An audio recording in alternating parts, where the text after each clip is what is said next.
with genocide and human rights violations in the Tibet region and against Uyghurs in China. The International Olympic Committee chose Beijing while stating it is committed to human rights.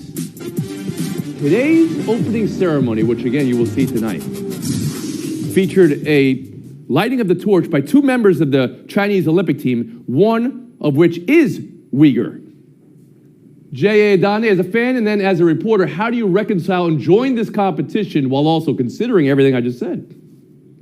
I think it's standard in sports right now. You have to have a cognitive dissonance. You need to compartmentalize. We've never had a more enjoyable NFL playoffs in this country, and we've never had more people watching the playoffs, and yet it goes on amid the ongoing allegations against Dan Snyder, owner of the Washington football team, and the continuous concussion concerns, and now the concerns about diversity and the allegations and the questions about competitive integrity, even all of that, and yet we're still enjoying the games.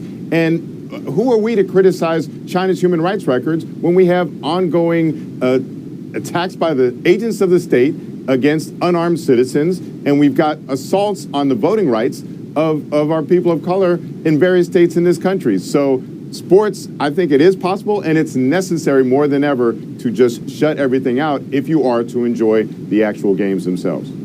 I appreciate everything you just said there. You have covered 5 Olympic Games, if I have that right, J.A.? Just to follow up here, specifically on China here. We're talking about human rights violations. We're talking about genocide. And the IOC chose China, specifically said, yes, we will go there, while maintaining they are for human rights and things of that nature, and that sports can conquer that. How do you view it?